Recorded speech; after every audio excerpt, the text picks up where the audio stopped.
বন্ধুরা, welcome back to Tanushree blogs 30। আশা করি তোমরা সবাই ভালো আছো, আমিও ভালো আছি। তো আবার তোমাদের সামনে নতুন একটি ভিডিও নিয়ে চলে আসলাম।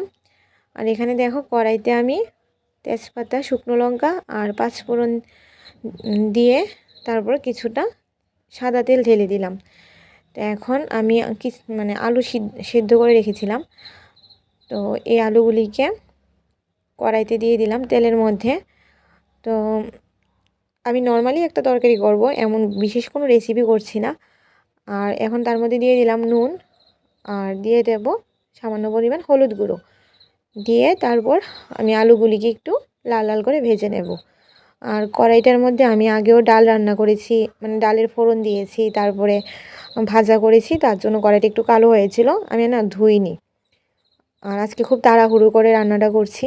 তো এখন আমি আলুগুলি মোটামুটি ভাজা হয়ে যাওয়ার পর তার মধ্যে দিয়ে দিলাম মটরশুঁটি, অনেকে কড়াইশুঁটিও বলো, তো যাই হোক যে যাই বলো, মটরশুঁটিগুলি দিয়ে তারপর আবার একটু ভেজে নিলাম। আর আমি কিন্তু নুন আর হলুদটা মানে মটরশুঁটির যতটা লাগবে ততটা বুঝি দিয়েছি একেবারে। আর এখন আমি তার মধ্যে দিয়ে দেব বাঁধাকপি। তো বাঁধাকপিগুলি কিন্তু একটু আমি ভাপিয়ে নিয়েছি, না হলে সব কিছু সারের জিনিস তো, আর আমরা একটু ভাপিয়ে খাই। আর দেখো, এর মধ্যে দিয়ে দিলাম আবার নুন আর হলুদ গুঁড়ো, মানে বাঁধাকপির পরিমাণ মতো দিয়ে দিলাম। তো দিয়ে আবার একটু নেড়ে চেড়ে নেব। আর যেহেতু বাঁধাকপিটা হালকা একটু সিদ্ধ করে নিয়েছিলাম, তার জন্য এর থেকে একটু জল বেরোচ্ছে। এমনিতেই তো জল বেরোয় বাঁধাকপি থেকে, যেহেতু একটু ভাপিয়ে নিয়েছিলাম তার জন্য আবারও মানে মানে একটু জলটা তাড়াতাড়ি বেরিয়ে গেছে। তো যাই হোক, এখন আমি একটু নেড়ে চেড়ে একটু ভাজা হওয়া পর্যন্ত অপেক্ষা করব। আর আজকে মনটা সত্যি সারাদিন খুব খারাপ ছিল, তারপরে ভিডিওটা আমি করেছিলাম, তো তার জন্য এই ভিডিওটা আপলোড করেছি। তো তার মধ্যে দিয়ে দিলাম জিরে গুঁড়ো, আর দিয়ে দেব সামান্য পরিমাণ ধনে গুঁড়ো। তো আমি যেহেতু তাড়াহুড়ো করে রান্নাটা করেছি, ধনে গুঁড়োটা আমি প্যাকেট থেকেই দিলাম। তো আর এখন দিয়ে দেবো কাঁচা লঙ্কা, মানে আমি এত তাড়াহুড়ো করে রান্না করেছিলাম যে কাঁচা লঙ্কাটা আগে দিতে ভুলেই গেছি। তো লাস্টের দিকে আমি কাঁচা লঙ্কাটা দিয়েছিলাম, কারণ মানে আজকে আমার বাবার শরীরটা ভীষণ খারাপ গেছে। আজকে বলতে এই ভিডিওটা যেদিন করেছিলাম সেই দিন, ভয়েসটা তো আমি পরে দিচ্ছি। তো সত্যি খুব খারাপ গিয়েছিল, খুবই খারাপ গিয়েছিল। তো পরিবারের কারোর যদি শরীর খারাপ থাকে, সত্যি মন মানসিকতা ঠিক থাকে না, তোমরা জানো। তো তার জন্য সবাই কাজে ব্যস্ত, আর রান্নাটা আমিই করেছি আজকে, কারণ সবাই, মাও কাজে ব্যস্ত, সবাই বাবাকে নিয়ে ব্যস্ত ছিল। তো রান্না না করলে তো মানে কিছু খেতে পারবো না, তো তার জন্য রান্না করতেই হবে। তো রান্নাটাও খুব তাড়াতাড়ি করে শর্টকাটই করেছি, যেভাবেই পারি। আর তোমাদের সঙ্গে কথা বলতে বলতে একটু চিনিও দিয়ে দিলাম রান্নার মধ্যে, যেহেতু নিরামিষ করেছি বাঁধাকপিটা, একটু চিনি দিলে ভালোই হবে। তো আমি কথা বলতে বলতে কিন্তু আমার বাঁধাকপি রান্নাটা হয়ে গেছে, আর নামিয়েও নিলাম।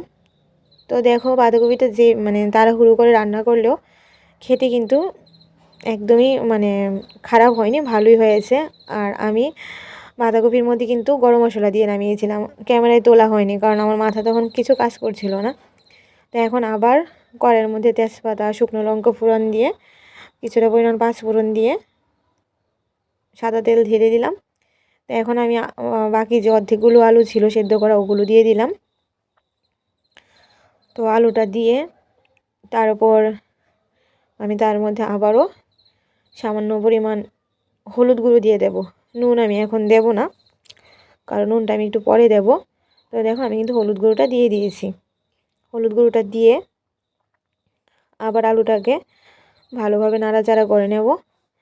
আর নুনটা আমি এখন স্কিপ করে গেছি, আর নুনটা কিন্তু এখনও দেইনি, ঠিক আছে। তো আলুগুলি একটু ভাজা হোক, তারপরে নুন দেব। আর এখন আলুগুলি মোটামুটি ভাজা হয়ে গেছে, এখন তার মধ্যে আবার আমি মটরশুঁটি দিয়ে দেব। তো তোমরা ভাবছো হয়তো আগেও মটরশুঁটি আলু দিয়ে রান্না করেছি বাঁধাকপি, এখনও হয়তো আবার এমন কিছু রান্না করবো কিনা। না, এটা অন্য একটা তরকারি রান্না করছি। তো তোমরা দেখতে থাকো কি রান্না করছি। এটার মধ্যেও আলু মটরশুঁটি দিয়ে এখন দিয়ে দিলাম একটা আস্ত টমেটো টুমটুম করে কেটে রেখেছিলাম, ওটাই দিয়ে দিলাম। দিয়ে আবার তার মধ্যে কাঁচা লঙ্কা দিয়ে দিয়েছি। আজকে যে কিছু বেস্ট করে রানবো, ওটারও আমি সময় পাইনি। কারণ মন মানসিকতা খারাপ ছিল, বললামই তো। আর এখন আমি তার মধ্যে দিয়ে দেবো নুনটা যেহেতু আগে দেয়নি, এখন আমি নুনটা দিয়ে দিচ্ছি পরিমাণ মতো। নুন দিয়ে আবার কিন্তু তরকারিটাকে ভালোভাবে নাড়াচাড়া করে নেব। তরকারিটা নাড়াচাড়া করার পর আবার তার মধ্যে দিয়ে দেবো জিরে গুঁড়ো। আর জিরে গুঁড়ো দেওয়ার পর দেখো জিরে গুঁড়োটা অল্প হয়েছিল মনে হয়েছিল, তার জন্য আবার একটু দিয়ে দিলাম। জিরে গুঁড়োটা দিয়ে আবার একটু নেড়ে চেড়ে নিলাম। তো আমি যে সেদিন কি রান্না করেছিলাম আমি নিজেও জানি না, কিন্তু তরকারিগুলি আবার মানে ভালোই হয়েছিল, খেতে স্বাদই হয়েছিল। তো এখন আমি তার মধ্যে দিয়ে দেব ধনে গুঁড়ো। এই ধনে গুঁড়োটা আমি প্যাকেট থেকে দিয়েছিলাম সেদিন, কারণ সেদিন আমি কি করেছিলাম, কি রান্না করেছিলাম আমার মাথায় নেই। আর ক্যামেরাটা বারবার নড়ছিল, এক হাতে তো আমি এক হাতে ক্যামেরা ধরছি, আরেক হাতে রান্না করছি, তারপর আমি ক্যামেরাটা বারবার নড়ছিল।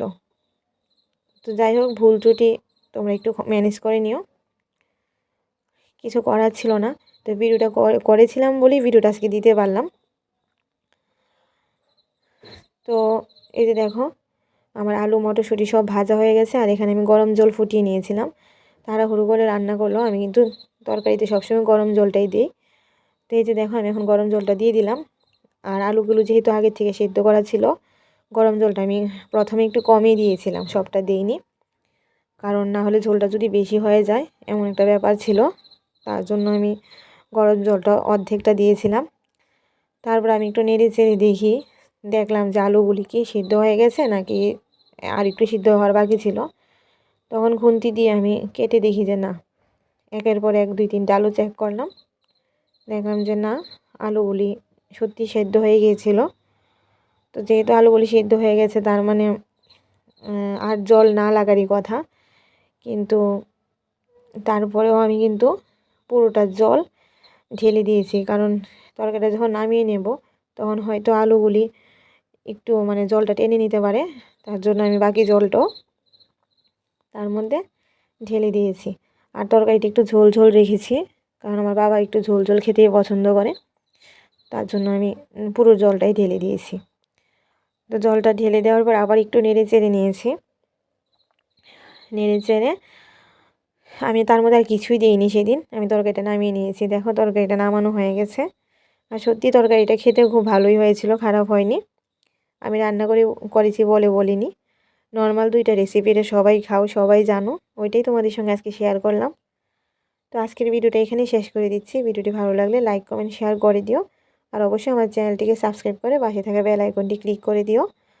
আর আবারও নতুন কোনো ভিডিওতে তোমাদের সঙ্গে দেখা হচ্ছে, ততক্ষণের জন্য tata, bye bye and good night.